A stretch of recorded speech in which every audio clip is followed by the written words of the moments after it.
A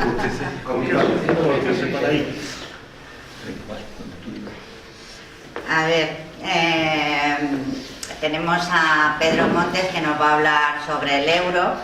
Él fue uno de los pocos economistas críticos con la entrada en el euro. Escribió un libro hace 10 años, La historia inacabada del euro, en donde ya anticipaba una serie de problemas con los que se enfrenta ahora la Unión Europea.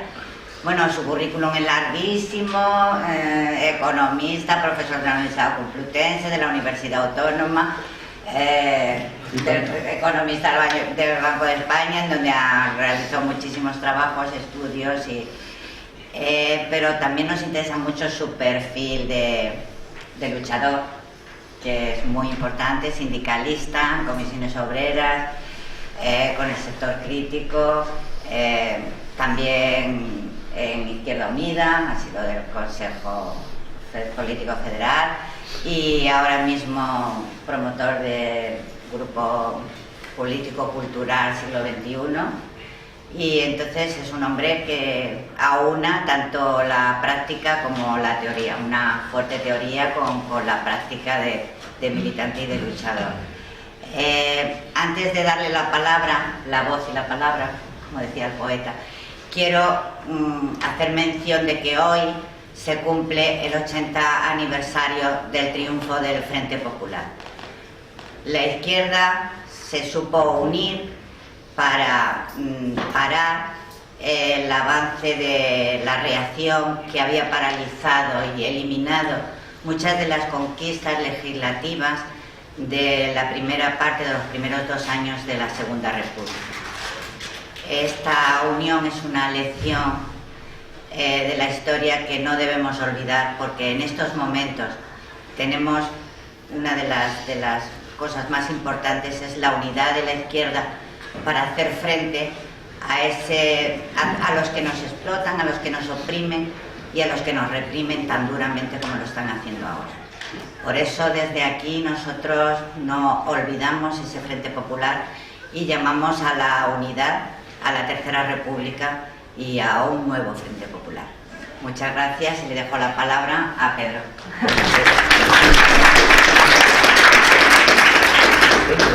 Por el Frente Popular.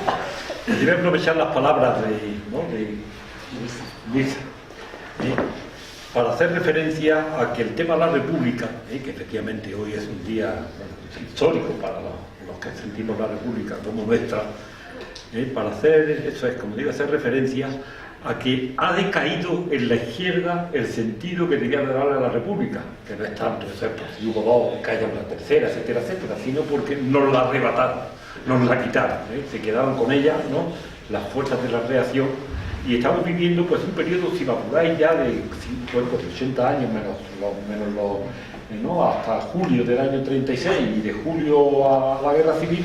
Todo eso es un periodo ilegítimo de la historia de España, porque se nos quitaron la democracia por la fuerza. Y por la fuerza ganó la Guerra Civil, con todas las consecuencias de interpretación que tiene la Guerra Civil en cuanto a buenos y malos, ¿no?, y nazi y no nazi.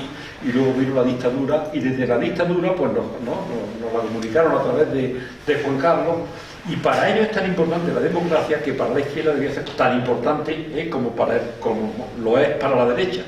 Porque os acordaréis que cuando estaba ya el Juan Carlos ¿no?, moribundo políticamente, porque han hecho tantas barbaridades y han cometido tantas fechorías los Borbones, que tuvieron que hacer el cambio de Juan Carlos a Felipe.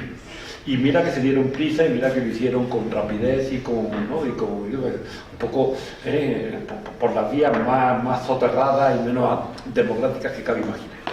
Digo esto porque hay otro tema que es también esencial para la izquierda y se rehuye del mismo modo, y es este que vamos a tratar ahora, que es el tema de Europa o el tema del euro.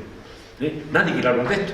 Nos encontramos con que nos presentan programas, no hay debates, hay grandes discusiones. Hoy se están peleando, ¿no?, Podemos con el PSOE, porque se confrontan, ¿no?, dos programas absolutamente chocantes en cuanto a cantidades, en cuanto a lo que hacen. Pero aquí nadie habla del tema fundamental, que es Europa. ¿Qué va a hacer este país con Europa? y el que no dé soluciones a esto está, por así decir, creando una confusión y en última instancia estimulando una farsa de lo que tienen los problemas que tiene nuestro país. ¿Vale? Europa va a ser decisiva, como voy a tratar de demostrar, en la crisis que se nos ha provocado y nos aclaramos sobre lo que hacer con Europa o no tenemos solución como gente de izquierda.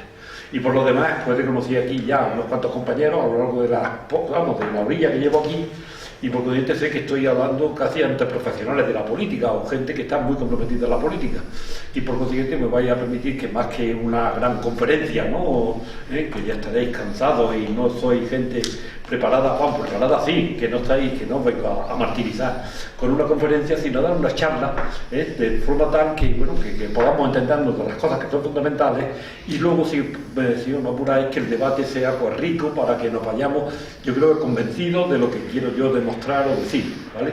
Pero en todo caso eso, que sé que estoy entre compañeros y buena gente, y por consiguiente pues no voy a tratar más que eso, de contaros muchas verdades, todas las que yo sé o todas las que yo pueda demostrar, de forma tal que nos vayamos un poquito más convencidos todos, cualquiera que sea vuestra militancia, para ver si constituimos una fuerza real que pueda conducir a nuestro país por otras sendas de las que hemos vivido pues desde el 16, desde el 16 de febrero del año 36 hasta ahora.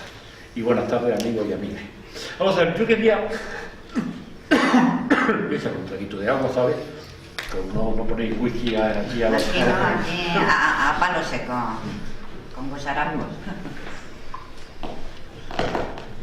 Mirad, podríamos empezar así. ¿Cómo ha sobrevenido esta crisis pavorosa que tiene este país? Y digo pavorosa porque ahora nos han vendido en los últimos años y medio que ya estamos en recuperación, que la crisis ya ha pasado, que por fin estamos creciendo, que vamos a crear no sé cuántos millones después.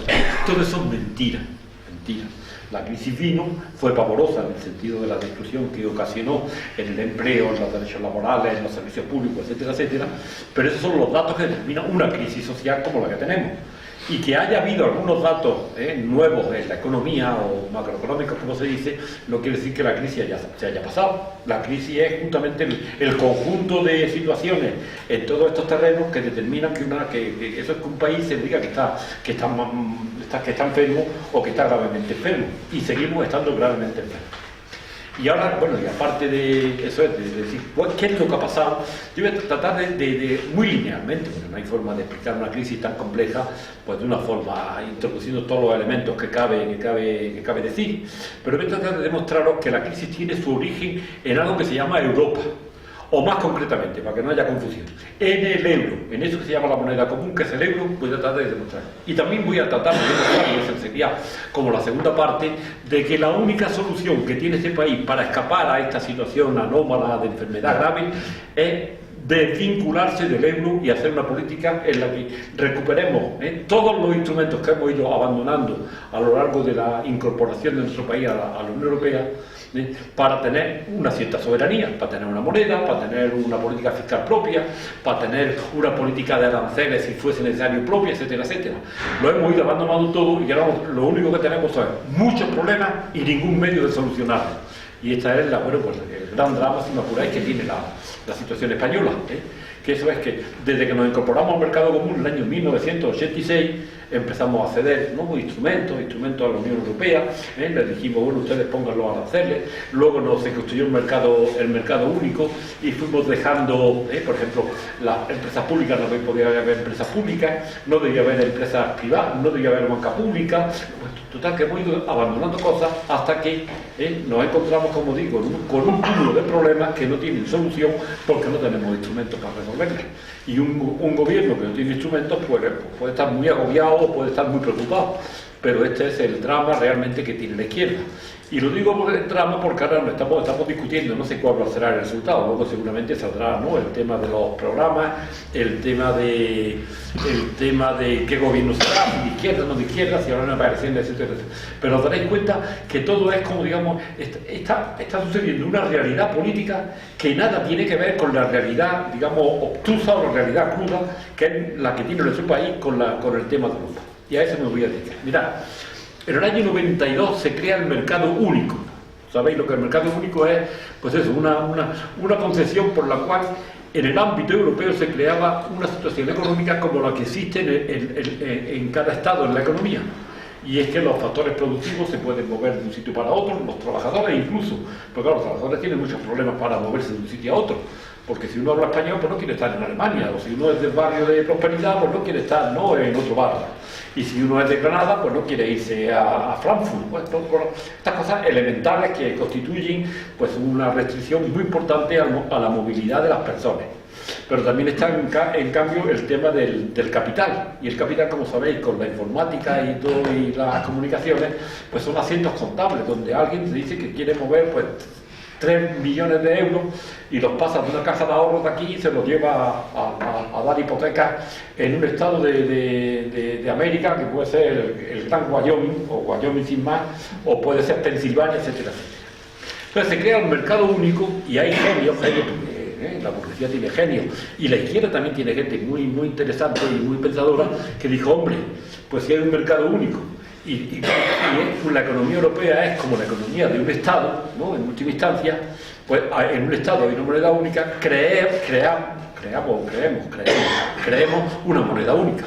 Y en el año 22, que acaba de implantarse el mercado único, ya se empieza a ver discusiones sobre por qué no crear una moneda única en el ámbito europeo, en el ámbito que entonces tenía pues 10 o 12 países, ¿no? Eran los primeros que habían formado el mercado común, más otro conjunto de gentes como España, otro conjunto de países como España o Grecia o Portugal, que se adhirieron posteriormente. Pero al final la diferencia esencial que hay entre Europa, en el mercado común, en el mercado único europeo y el mercado que forman cada uno de los estados, es que en cada uno de los estados hay una cosa llamada sector público, y el sector público pues determina o interviene en la economía, algo así como manejando en torno al 40-50% de la renta que se crea del PIB, y con ese 40-50% es diferente en unos países que en otros, en los más avanzados en los más atrasados históricamente ha sido menos, pero con ese 40-50% hace una gran redistribución de lo que decide el mercado, en el sentido de que eso es, se pagan los impuestos, y con esos impuestos el Estado es capaz luego pues, de pagar pensiones o de pagar carreteras en un sitio o en otro, dependiendo de los intereses. Pero no sé si os dais cuenta de eso, es que hay un mercado único, una moneda única, pero en cada estado, el propio Estado, ¿no? La propia administración pública maneja el 50% en torno de los recursos, ¿no? De cada país, para hacer una redistribución territorial y personal ¿vale? En cambio, en Europa, cada uno tiene efectivamente, cada economía tiene su propio ámbito fiscal, y el ámbito y hace con esos ingresos fiscales lo que cada uno haga y decida en cada país, dependiendo de las fuerzas, la ideología de los gobiernos, etcétera, etcétera. Pero el presupuesto comunitario es algo así como el 1% del PIB. No sé si os dais cuenta esta desigualdad tan terrible que hay, y es que el Estado en cada uno de los países de la Unión Europea maneja el 50% y el Estado global o el presupuesto comunitario maneja el 1%. Si ese 1% lo dedicamos, como sabemos, a pagar una monstruosa burocracia. Sabéis que el Parlamento es como una plaza torre, una cosa inmensa, ¿no? Un anfiteatro, lo veréis en la televisión, ¿no? Yo he estado una vez en Bruselas y entra y aquello es como 40 veces esta sala, ¿no? Una cosa inmensa. Y estos son los diputados, pero cada diputado, como sabéis, tiene un equipo, una cosa monstruosa. Y luego la otra parte que se dedica a ese 1% es para sostener una cosa que se llama la política agraria común, que es una cosa que se inició en los años iniciales de la Constitución. Bueno, no sé si te das cuenta, esto es una diferencia fundamental. Los estados tienen una propia... en cada estado hay un mercado único y una moneda única, pero hay un presupuesto del Estado poderosísimo. En la Unión Europea hay un mercado único ya, hay una moneda única, pero el presupuesto que para redistribuir territorialmente pues es tan ínfimo como que no redistribuye absolutamente nada, digo, si por ponerlo en exagerado, para que os dais cuenta, es la diferencia. Y entonces yo no sé por qué lo mismo ocurre.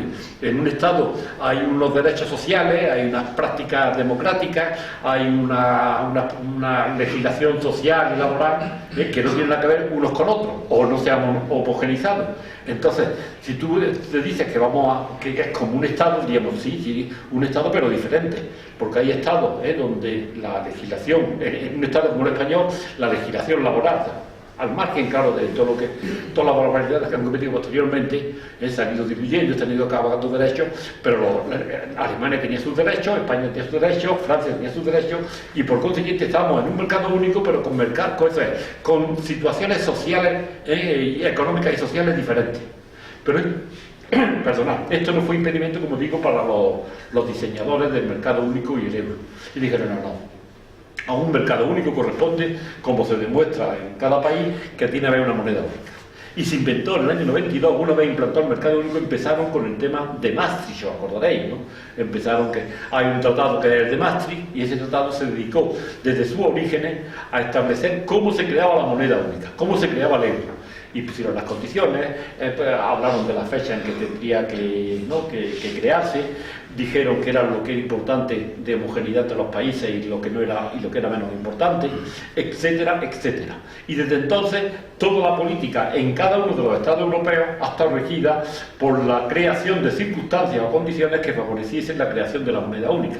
Y os acordaréis que a lo largo de los años 90, pues todo era, había que bajar los salarios, os acordaréis, ¿no? Desde siempre, porque íbamos a ser competitivos y íbamos a tener una moneda, pues había que bajar los salarios. Había también que hacer reformas fiscales para facilitar que los capitales no huyeran o para que los capitales vinieran, teniendo en cuenta esa movilidad extraordinaria que tienen los capitales. Y empezó a articularse una política regresiva de austeridad, ofensiva contra los derechos sociales a lo largo de la década de los 90. ¿Vale? Esto duró así.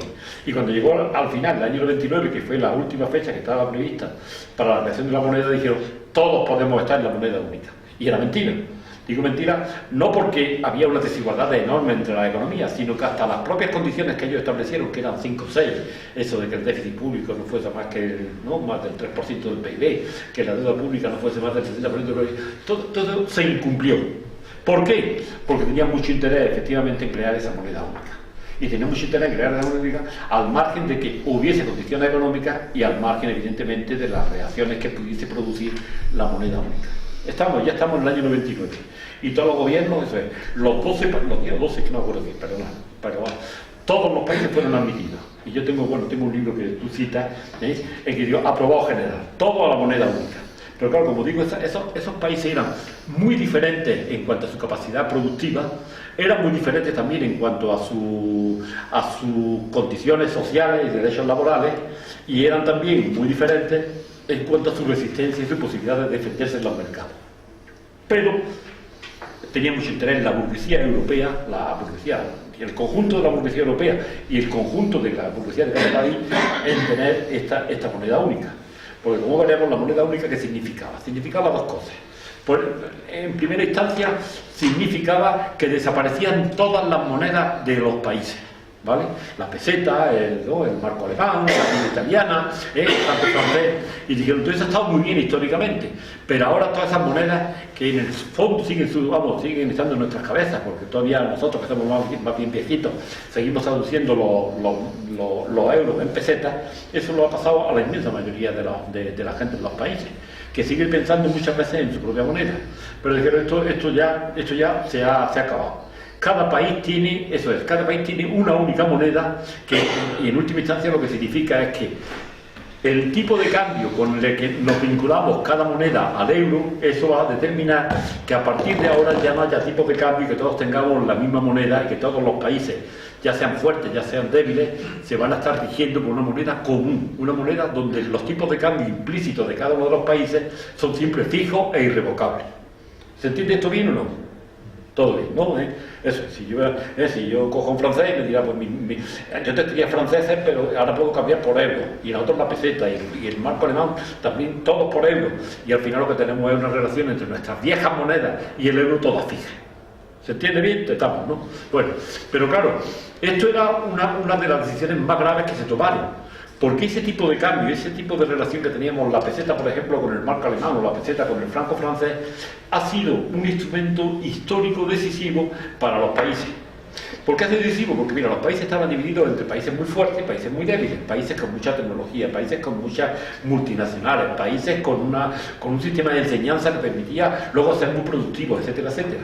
Y países más débiles por su atraso, por su conformación histórica, por el clima natural, Entonces ocurría que mientras que antes de que crease el mercado único, perdón, antes de crearse la moneda única, las monedas iban fluctuando entre ellas, de forma tal que las monedas de los países muy fuertes se iban como revalorizando, y las monedas de los países más débiles, tipo España, pues se iban devaluando.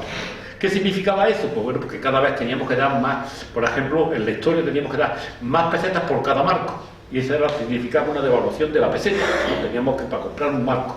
Pero eso traducido en las mercancías significaba que a medida que los países débiles se iban devaluando su moneda, esto era una forma de poderse mantener en el mercado mundial, porque a medida que se devaluaba el valor de una moneda, esto significaba que las exportaciones de ese país se abarataban para el resto del mundo.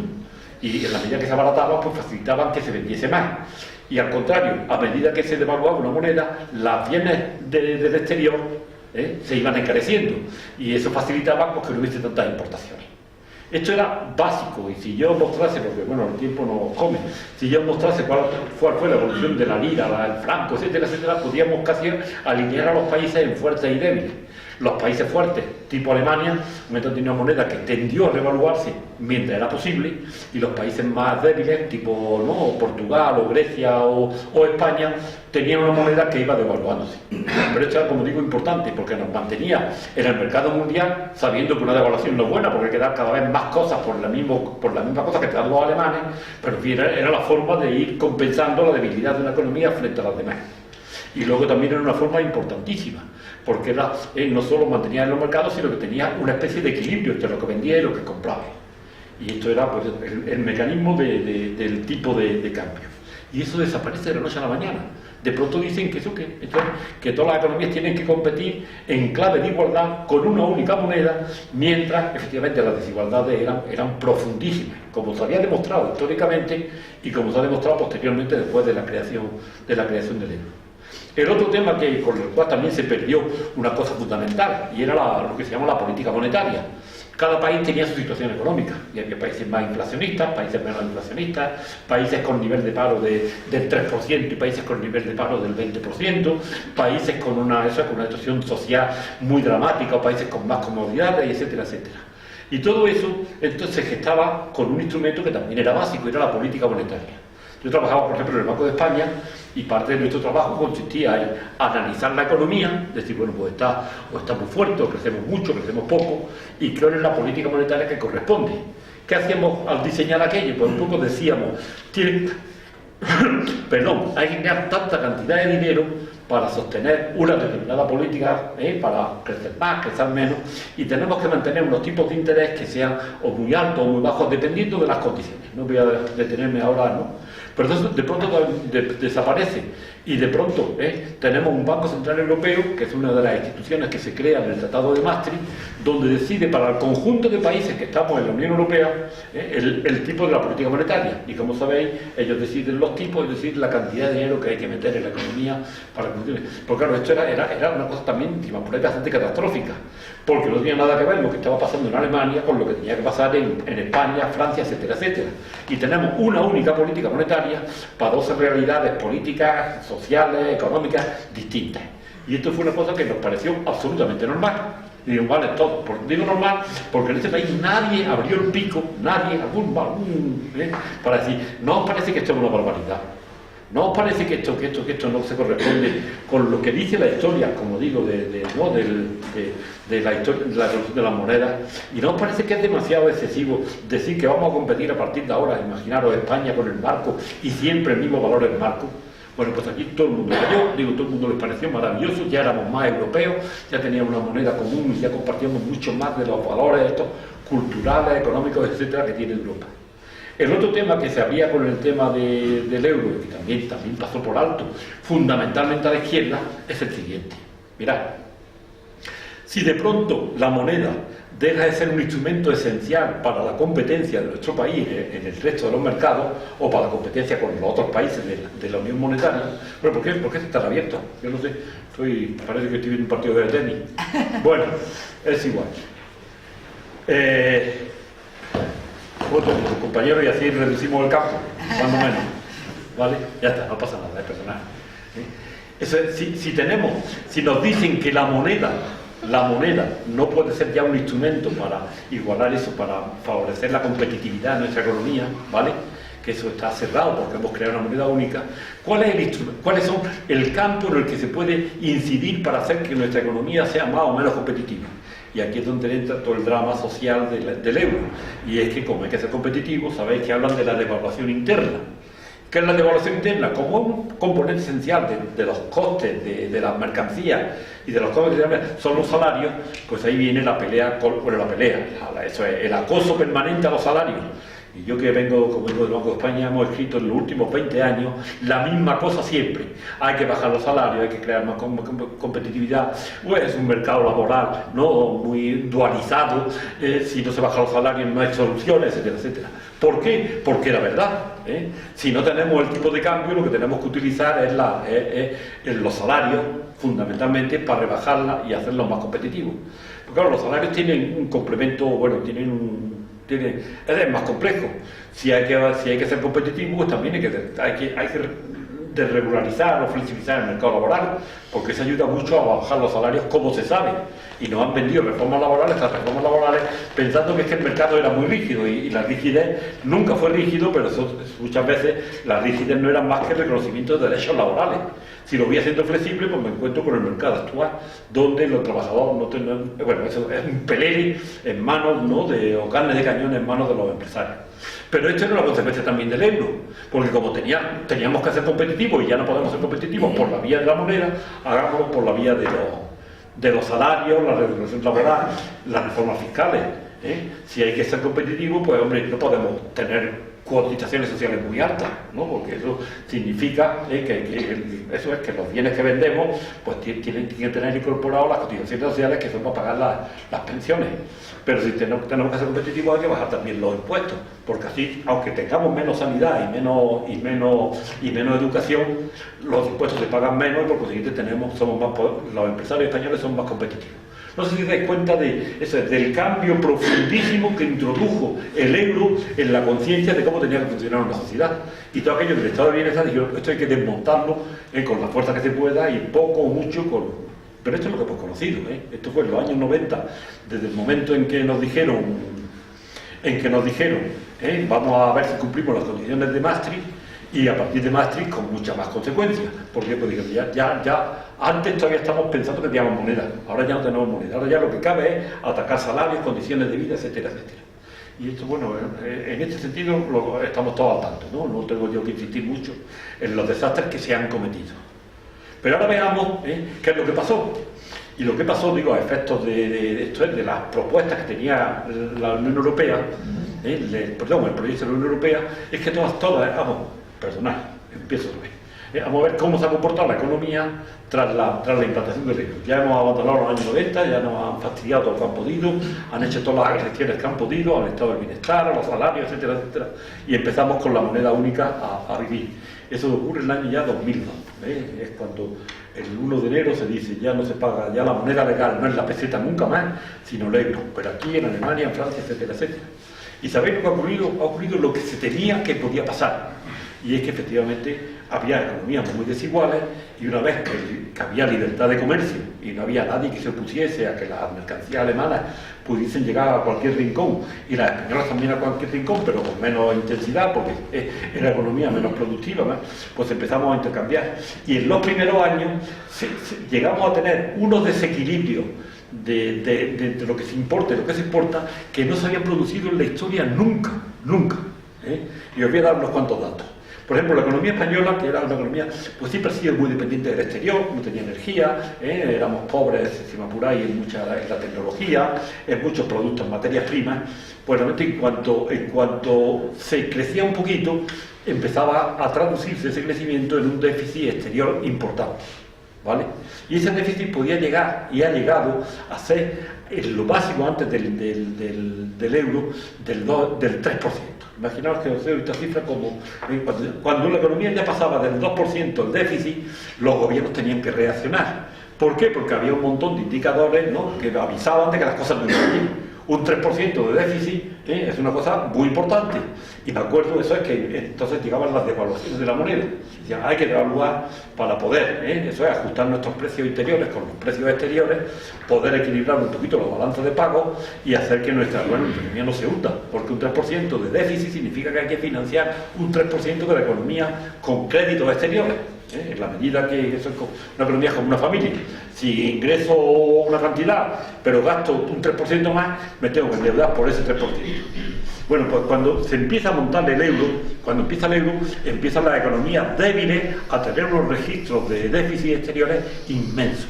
Y digo inmensos porque, fijaros, he citado el 3% como cifra en la que ya se reaccionaba por los gobiernos cuando ocurría esto en la economía. Y saltaban los fusibles, por ejemplo, las reservas se perdían, las reservas que tú habías acumulado en tu tiempo de vender, pues tenías que entregarlas y empezaba a haber menos reservas. La peseta sufría presiones en los mercados, de pronto, pues eso, como tú tenías un déficit, había mucha gente que no quería peseta y mucha más gente que quería otra moneda. Bueno, cuando en el año 2008, estoy hablando del año 2008-2009, ya llevamos 7 u 8 años solo de euro, el déficit de la economía española con el exterior llegó a ser el 9% del PIB.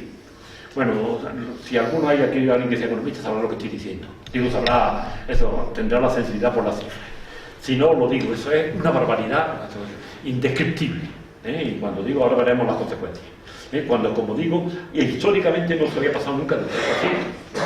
Cuando llegaba al 2,5 o 3% ya había reacciones, ya se sabía que aquello era insostenible.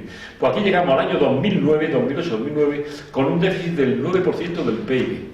Todos los años teníamos un déficit, en el principio del 3, 4, 5 y al 2009, en esa fase de implantación del euro, llegamos al 9%. Portugal, que reconoceréis como un país que dice que también les ha tocado, llegó a tener el 12% en el año 2009 o 2010. Y Grecia, que es el gran desgraciado de esta historia, llegó a tener el 15% del PIB. Por así decir, aquellos que habían vaticinado que era muy prematuro unir monedas con países tan diferentes, no solo llevaban razón, sino que vieron la realidad de decir, pero estáis locos, ¿cómo van a funcionar las economías en el futuro con estos déficits? Estos déficits, primero, que no se pueden corregir, porque no se pueden corregir la medida en que no tenemos el instrumento esencial de la corrección. Y segundo, habían alcanzado unos niveles que ya no era posible. Mientras la economía alemana, que ha sido la gran favorecida, pero también algunas otras, como Austria o como Holanda, acumulaban unos superávits que tampoco habían registrado históricamente. De pronto la economía alemana se dijo, esto es jauja. Esto se trata de vender y ha acumulado una masa de eso, de excedentes exteriores que son los que, bueno, hoy acechan a la economía. Y ya hemos llegado, por ejemplo, imagina que ya hemos llegado al año 2010. ¿Y qué pasó de extraordinario en el año 2010 o 2008-2009? No tiene mucha importancia. Pues que hubo una crisis financiera internacional. ¿Os acordáis de una cosa que estalló en Estados Unidos? El sistema está loco, el capitalismo está loco, tiene una burbuja y vive de unos movimientos financieros que no tienen nada que ver con los movimientos reales. Y los movimientos reales es que importamos coches alemanes y vendemos naranja a Alemania. Digo, esto responde a un intercambio. Las finanzas no, las finanzas están enloquecidas y como te he dicho antes, uno ponía un depósito en una caja de ahorros, ¿no?, de un pueblo de Guadalajara y se encontraba con que esta la transmitía a la central de la caja de ahorros y la caja de ahorros decía, hombre, vamos a comprar hipotecas americanas. Y pues, pero si os digo las cantidades de esos tráficos financieros y la desregulación que había, pues ocurrió que había una burbuja financiera inmensa. Y en esa burbuja financiera que nadie controlaba, que nadie sabía cómo manejar, se produjo una gran crisis financiera en el año 2009, 2008-2009. Y eso ocurre en el año donde, como he dicho, ya se han puesto de manifiesto todos los perjuicios que tenía la moneda única. Y cuando ocurre la crisis financiera, empieza todo el mundo a decir, hombre, pues menudo follón, ¿no? Y os acordaréis que había gente que decía, hombre, hay que cambiar el capitalismo. Esto es un desastre del tipo del año 29. Os acordaréis un poquito, ¿no? Pero ¿qué ocurría? Que efectivamente vieron los analistas financieros, dijeron, pero bueno, aquí hay países muy fuertes y países muy débiles, países con mucha deuda que han acumulado a lo largo del tiempo y países con mucho superávit que han acumulado a lo largo del tiempo, y todos no son iguales. Pero claro, la desconfianza se instaló en el sistema financiero, ya no había préstamos entre bancos, ya no había los mercados financieros que se prestan, los mercados de dinero que se prestan uno a otro, pues se cerraron y todo el mundo entró con la sospecha. Y la sospecha significó que España estaba entre los países pero más vigilados del mundo, porque había acumulado una deuda fruto del euro, que llegaba a eso, a hacer, no doy cifras, pero de pronto nosotros teníamos como una deuda frente al exterior de unos cuantos, 2,4 billones de euros. Billones de euros fue lo que se acumuló. Pasamos de unos 800.000 a 2,2 billones de euros, que era el incremento de la deuda. Claro, nuestro país pues fue de los más picados, de los más perjudicados. ¿Por qué? Porque bueno, pues era también de los deudores más débiles. Y como la gente no, bueno, los financieros sí que saben, ¿no? Y cuál es el país, quién tiene deuda, quién no tiene deuda, cuál es en qué están endeudados cada uno de los países, cuáles son los tipos de interés. Y de ahí viene pues la crisis financiera que en nuestro país y en otros muchos países europeos se convierte en una crisis económica de la naturaleza que es la que estamos conociendo. Entonces cuando nos dicen la crisis de la economía española, claro, la crisis vino porque, entre otras cosas, por ejemplo, en los primeros tiempos lo financiábamos muy fácil, ¿no? Esto del euro pues significaba que tú podías incurrir en déficits exteriores y venían de euros de cualquier sitio, de cualquier banco. Pedía el banco, los bancos españoles, las empresas españolas pedían euros y les daban euros lo que quisieran. Y entre otras cosas, ocurrió que muchas empresas españolas se endeudaron mucho en euros y se fueron a comprar, por ejemplo, empresas americanas en Latinoamérica. Y ocurrió también que muchas empresas se endeudaban muy fácilmente en euros y apostaron por la burbuja inmobiliaria que todos conocemos. En lugar de endeudarse para crear una producción, ¿no? O para una tecnología o para hacer empresas fuertes, nos dedicamos a la especulación. Y os acordaréis que la gente iba a pedir un crédito y no solo le daban un crédito para comprar la casa, muchas veces por encima de su valor, sino además le daban para que la doblase, para que comprase, que fuesen de vacaciones, que también ocurrió. ¿Qué ocurrió? Que efectivamente era un país que estaba viviendo por encima de sus posibilidades, el país, no cada individuo, que ya tenía cada uno con sus problemas bastantes, teniendo en cuenta que bajaban los salarios y se declaraba el estado de bienestar, pero vivía una época dislocada. Pero quiero decir que cuando se dice ¿cuál era la crisis? Pues la crisis la habíamos gestado nosotros, la crisis la había gestado el euro. Y por encima de la crisis financiera internacional, que efectivamente desató o complicó la crisis española y la crisis de cada uno de los países, era en la propia Unión Europea donde se había creado autónomamente la crisis, porque se había producido unos déficits entre unos países y otros que eran insostenibles en el tiempo, y eso, en la medida que sobrevivió durante mucho tiempo, creó unas posiciones deudoras y unas posiciones acreedoras que no casaban. Y ahí viene la crisis financiera, la crisis de la ayuda a los bancos, etcétera, etcétera, etcétera. Y todo esto ya lo conocéis. Ya la crisis financiera ya no tendría yo que explicarme más en lo que conocéis, porque esto es muy reciente. En los últimos 4 o 5 años se va al garete, ¿no? La construcción, como sabéis, hay que darle ayuda a los bancos y sigue la política de ajuste y de austeridad, porque entonces sí que interviene ya la Unión Europea y dice, hombre, aquí se ha creado una crisis pavorosa, y efectivamente uno de los elementos de esa crisis pavorosa es que de pronto los déficits públicos, que hasta entonces habían estado contenidos y no pasaba nada, había ingresos y había gastos, pues de pronto el hundimiento de la economía real crea un déficit público que es importantísimo a la hora de, también el Estado, como cualquier agente, tiene que financiarse razonablemente. Y ocurrió que los déficits, que el año 2005, 2006, 2007, que teníamos ligero superávit del sector público, en un instante pasa a convertirse en déficit también enorme.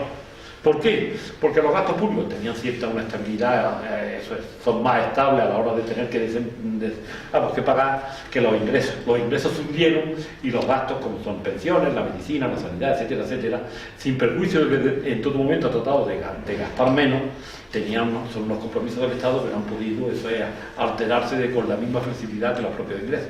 Y de ahí surge un nuevo problema, y es el problema del déficit público. Y como os acordaréis, digo porque es un elemento que interviene luego en la política que se ha seguido en los últimos años, de pronto el déficit público pasa a ser una clave de las políticas que tienen que seguir los Estados. Y es que tienen que reducir el déficit público porque no pueden sostenerse esos déficits en el marco de la Unión Monetaria. Y ahí entra ya Bruselas, cuando empieza a decir que hay que ser disciplinado. Y os acordaréis, por ejemplo, que en el año 2010 es Bruselas la que le escribe a una carta, fue el presidente del Banco Central Europeo el que escribe una carta a Zapatero, y le dice que hay que cambiar de política. Y el 10 de mayo, digo porque me acuerdo de esa fecha, cuando ha quedado, el Zapatero sube a la tribuna del Parlamento y dice, bueno, que ha pasado una mala noche, pero que va a cambiar de política. Y empiezan los recortes a las pensiones, empiezan los recortes a los funcionarios, empieza a decir que la sanidad tiene que recortarse más drásticamente, que la ley de dependencia no puede cumplirse porque... Y ya todo esto son historias que conocéis, ¿vale? Entonces, ¿qué ocurre como drama adicional a todo esto? Que se impone la troika, la troika es bueno, una especie de núcleo dominado por el Banco Central Europeo, la Comisión Europea y el Fondo Monetario Internacional, que es una institución europea, mundial, pero que aporta crédito. Y como nuestra economía está muy endeudada y como nuestra economía sigue dependiendo mucho de los préstamos exteriores, lo que significa que nuestra economía está maniatada, está inerme para poder hacer una política autónoma propia. Y así ya hemos pasado, que no tenemos moneda, que no tenemos política monetaria y la política fiscal, que sería jugar con los ingresos y gastos para transitoriamente desempeñar un papel amortiguador de la propia crisis, pues se encuentra que no depende tampoco del Estado, sino que depende de lo que diga Bruselas, que como es Bruselas y ellos son los encargados de mantener el orden y mantener el sistema, pues le dicen a la economía española, a los gobiernos respectivos, que eso del déficit hay que reducirlo. Y hay que reducirlo porque si no, no se puede, ellos cortan el grifo o ellos crean una situación dramática que no puede sostenerse los países. Y nos encontramos desde el año 2010 hasta ahora con el peso de que la política tiene que ser de austeridad y de recorte y de ajuste. Y eso lo hemos vivido, como el pan nuestro de cada día, ¿vale? Y eso es lo que tenemos ahora. Pues claro, fijaros bien que ahora en este instante, en el año 2016, que estamos discutiendo de un gobierno de que es más progre o menos progre, las condiciones objetivas de la situación política, de la situación económica española, son idénticas a las que había hace un mes, hace 2 meses y hace 3 o 4 años. Que este país está tan altísimo endeudado y tiene un déficit público tan altísimo comparado con lo que permite la troika de Bruselas, que en última instancia estamos en manos de Bruselas. Estamos en manos de lo que digan. Y eso es. Y sería pues a ver qué es lo que proponen los partidos políticos, a ver qué es lo que están diciendo, a ver si cuando dicen que quieren mejorar la sanidad, eso se lo va a permitir Bruselas. Y como sabéis, y aquí estoy ya entrando en la parte más bien final de esta intervención mía, aquí entro en lo que es la situación actual, que nadie quiere referirse a Europa. Que hubo unas elecciones europeas en el año 2014 y decía, bueno, aquí se va a discutir el tema de Europa y España, ¿no? Puede ser el momento de discutir qué pasa o qué no pasa. Y aquí pasa y después, oye, nadie mencionó el tema de Europa en un debate que era, por así decir, referido a la Unión Europea. Recordaréis que Podemos, que es el partido que ahora es de izquierda, tiene más éxito, y supongo que algunos estaréis más o menos comprometidos, o estaréis vinculados a Podemos, dijo, hizo un programa para Europa. Y 3 días después, como se lo derribaron en última instancia, porque decían muchas barbaridades, en el sentido de las posibilidades.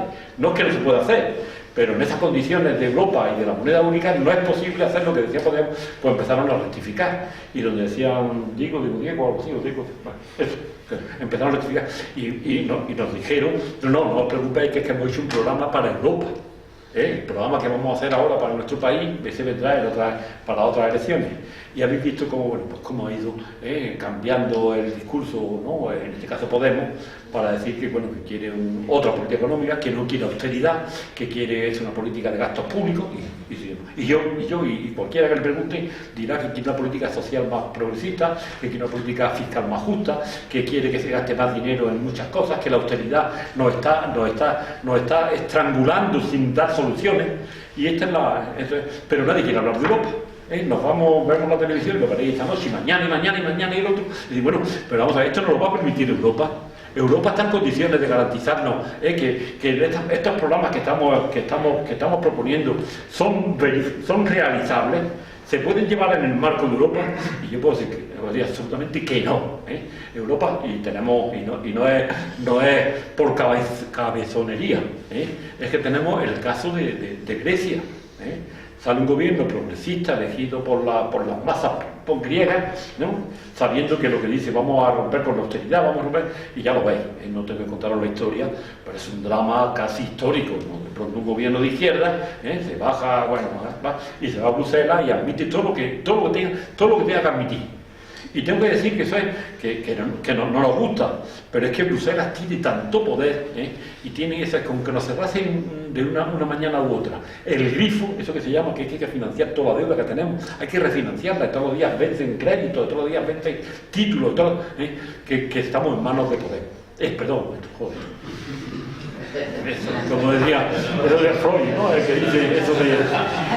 Bueno, estamos en manos de Bruselas, pero no, yo te puedo decir que eso es que hay una denuncia objetiva a los partidos políticos españoles de la izquierda que tienen que decirnos qué es lo que piensan hacer. Que no basta de eso, de llenar programas y decir que van a gastar 100.000 millones de euros más, o 25.000 o 30.000.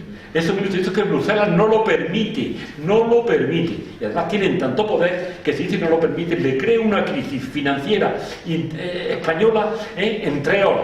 En 3 horas, de una noche llega el gobernador del Banco Central Europeo y dice España o Grecia, esto no, con nosotros no se juega, y cierran un poquito el grifo y a la mañana siguiente tienen que pagar no sé cuánto de deuda pública y no la pueden pagar, y empieza la crisis, la prima de riesgo, eso que ahora se ha hecho una constante.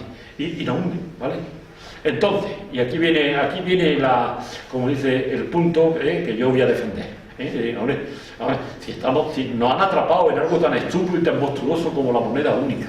Si la moneda única se ha manifestado con toda su capacidad corrosiva y destructiva, como la que conocemos, es que estamos hablando de eso, es millones de parados, millones de una juventud que no ve salida a su vida, y ya está bien, porque al principio decíamos, bueno, esto es una crisis del capitalismo de 2 o 3 años, luego, ya 8 años, 9, 10, 11, 12, y no sé cuánto va a durar. Habrá que plantear una alternativa. Habrá que decir algo a los españoles y algo a los ciudadanos y algo a los trabajadores, y nadie quiere decir nada. Y volvemos al tema de la República.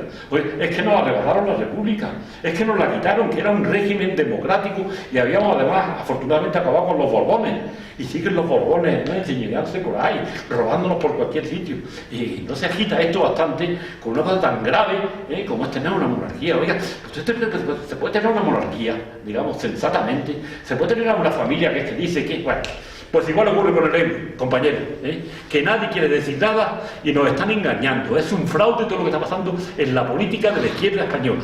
Y todo esto que vemos en la televisión, y nos vemos que van a hacer, que van a discutir, que van a pelearse en el programa.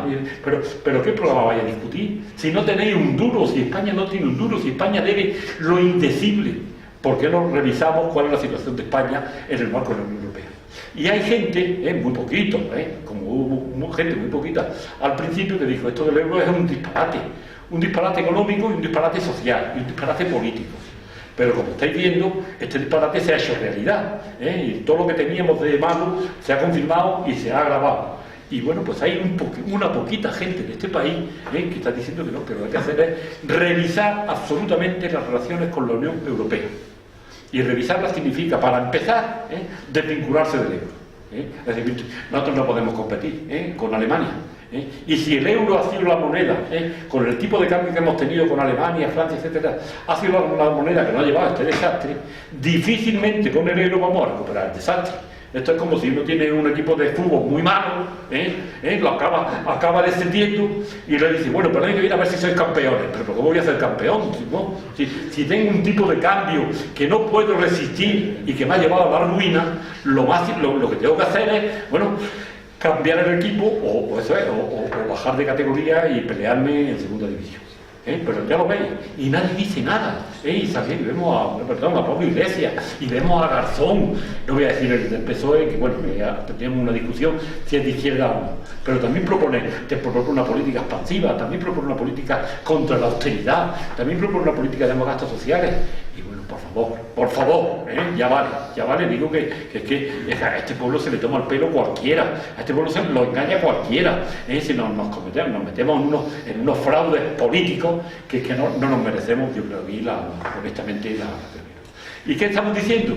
Pues hay ya unos pequeños núcleos en España y se ha creado, pues eso, una plataforma por la salida del euro que no es multitudinaria, pero que tiene un manifiesto construido, diciendo, mire, compañeros, aquí, estas son las dos alternativas. O seguimos con la austeridad y nos vamos hundiendo cada vez un poquito más, como en la guerra movediza, cada vez el agua nos irá inundando hasta un poquito más, hasta que muramos, digo, si es que las sociedades mueren, que no mueren, pero en fin, hasta que lo pasemos muy mal, u otros que dicen, mire, vamos a pasarlo mal, porque no es fácil irse del euro y decir que no pasa nada. El euro, ahora tenemos unas relaciones internacionales muy complicadas, tenemos mucha deuda que hay que ver cómo se soluciona, etcétera, etcétera. Pero la alternativa, la encrucijada que vive la sociedad española es para plantearse abiertamente si euro sí o llamo ya euro, perdonadme, un poco esquemáticamente a la cuestión del euro. ¿Qué vamos a hacer con Europa? ¿A qué jugamos? ¿Seguimos en Europa y dependemos de lo que diga la Troika? ¿O le decimos a los compañeros, a la gente de Bruselas y al resto del mundo y a los ciudadanos? Es que no podemos, es que estamos estrangulados, es que no podemos vivir, es que mi sociedad tiene un 20% de paro y no hay perspectiva en el próximo quinquenio de que disminuya. Bueno, entonces, pues esto, por así decir, esta es la polémica que tenemos, que lamentablemente tiene mucha polémica. Porque, eso, como sabéis, los partidarios del euro, en última instancia, los que están a gusto, los que viven esta confusión, pues tienen organizadas unas redes sociales de apoyo, ¿no? Este fin de semana va a haber en España un grupo de gente vinculado a ese magma de gente que no hace más que confundir. Van a generar unas jornadas que se llaman las jornadas el Plan B por Europa, ¿vale? ¿Lo conoceréis a alguien? Sí. Bueno, pues claro, deben tener algún dinero, digo yo, esto de haberse instalado en Europa y van a armar una jornada que es como un espectáculo. Va a venir Varoufakis, ¿sabéis lo que eso significa? Traer a Varoufakis aquí, ese genio de la política, y además, digo por las mujeres, no sé muchas, ¿no? Tan guapo, ¿no? Pues va a venir Varoufakis, va a dar un espectáculo, va a venir La Fontaine, va a venir no sé quién, va a venir, pues un espectáculo. Y todos contentos de juntarse, de reunirse. Esto no es verdad. Esto es un monumento a la confusión. Porque es verdad que si venís a plantear los problemas con crudeza y realidad, discutamos. Pero si lo que venís es a confundirnos y a no plantear los problemas con la crudeza que tiene, y que pienso que tenemos razón los que están planteando el tema de la salida del euro, pues esto no vale porque hay mucho sufrimiento y mucho dolor inserto instalado en la sociedad española. Y esto es como, bueno, diría que este es el gran drama que tenemos, que estando las cosas clarísimas, me parece a mí, respecto a lo que hay que hacer para poder remontar, esto no hay nada para hacer maravillosa. Pero eso es lo que pensamos que tenemos que plantear este problema con la crudeza que se merece. Pues hay otra izquierda, si me apuráis, que está, pues yo creo que está muy bien instalada, por lo que se ve ahora, muy cómoda, muy tranquila, que lo que quiere es discutir de problemas que no tienen nada que ver. Bueno, pues la verdad, esto sería a mí. Y pertenezco a esa plataforma que tiene una página web para meterse con todo lo que cabe, pero no, eso es que no penséis que estamos haciendo una política sectaria o que estamos haciendo una política de buenos frente a malos o una política de los verdaderos izquierdistas frente a los malos izquierdistas. Estamos simplemente tratando de transmitir nuestro pensamiento que tiene, pues yo pienso, me parece a mí, cierta coherencia y que tiene cierta verdad en el sentido de que, bueno, somos aquella gente que en su día dijimos, qué peligroso es esto del euro. Bueno, pues se ha confirmado lo peligroso, pero todavía nos ha alertado la sociedad española de que en el marco del euro no hay solución para nuestros problemas. Y que si seguimos en el euro y si sigue sin plantearse qué es lo que vamos a hacer con Europa, lo que vamos a ver es más años de sufrimiento, más años de dolor, más años de recortes, menos sanidad, menos educación, etcétera, etcétera. No es la hora de verdad de hablar a la izquierda con claridad y de que eso es que discutamos en serio a ver qué es lo que es verdad, qué es lo que corresponde hacer. Y yo con esto acabo, muchachos.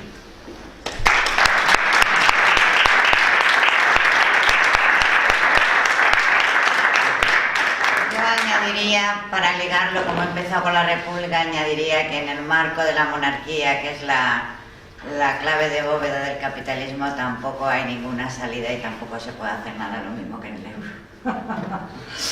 Son los dos marcos que tenemos que romper. La izquierda tiene que romper eso. Añado que con esto de la República sabéis que hay un periódico que se llama Crónica Popular, en la que también intervengo un poquito, ¿no? Sí, que tiene una posición muy republicana.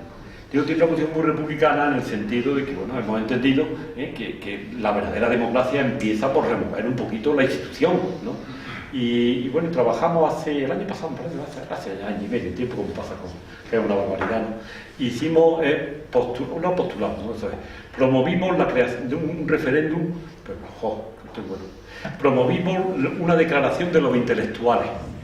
Y como sabéis, los intelectuales están... Ellos se dedican a sus cosas, ¿no? Piensan y hacen cosas, pero no se meten en los problemas esos cotidianos. Y hubo un manifiesto de intelectuales, un poco rememorando el manifiesto que conoceréis, ¿no? De San Sebastián del año 31, donde un conjunto de pensadores españoles comprometidos dijeron, hombre, la República es lo suyo. Pues esto tenemos publicado un manifiesto de los republicanos, un manifiesto de los intelectuales, 30 o 40 personas que quisimos que fuesen las personas, es decir, los más puros, aquellos que no son discutibles por nada, ni por su militancia política, ni por haber hecho ninguna barbaridad, ni por haber robado nada. Es difícil en este país encontrar a alguien que no haya robado algo, ¿no? Pero bueno, y tenemos un manifiesto bueno, que está. Y ahora estamos promoviendo, o vamos a escribir, un número especial que se llama por la República. Bueno, y estamos haciendo artículos, ¿no? También cargamos los artículos. Y bueno, ya como estoy aquí, puedo hablar un poquito de mí. No, que yo me encargué de uno que dice República y recuperación de la soberanía. Y en el que vengo y hago una introducción, digo, hombre, si nos han robado la soberanía política, ¿no? Con la monarquía, también nos han robado la soberanía económica por todo lo que he contado. Y entonces, cuando empecemos a recuperar la soberanía, tenemos no olvidarnos de la soberanía económica, porque entonces imagínate que declaramos la República y viene Bruselas y dice que y nos mete en un lío infernal económico. Y he dicho, la recuperación tiene que ser global, la política echando la monarquía y la económica saliendo del euro. Pero en fin, esto, como digo, está ya casi escrito. O sea que hay que hacerlo. Bueno, y yo ahora, si queréis, pues hablamos de algo. Si podéis darnos un poco de información, digo, de los que estáis metidos en las políticas y los que sepáis de organizaciones, pues yo creo que compartir opiniones, ¿no? y información, pues no nos vendría mal, porque lo que estamos aquí, bueno, supongo que el puñado de gente que estamos aquí, no hemos venido aquí a vender absolutamente nada, ¿no? Sino un poco a entendernos entre nosotros y hacer posible, bueno, que la izquierda vaya consiguiendo un cierto peso, como dice, moral y una cierta solvencia.